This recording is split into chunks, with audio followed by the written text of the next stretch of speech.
everybody in the office not to go that way because there was like 10 state troopers, like in a line, pointing this way, like sideways to the things they can either pull this side over or that side. Well, yesterday must have been like the fucking day of accidents.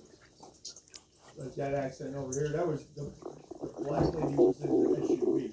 The car was an old lady that got hit. Then there was that one up there. Then there was one on Blackwood Street to 309. The guy who was in the car driving drunk. Sees cops, takes off, then he crashes. I'm like, what the fuck?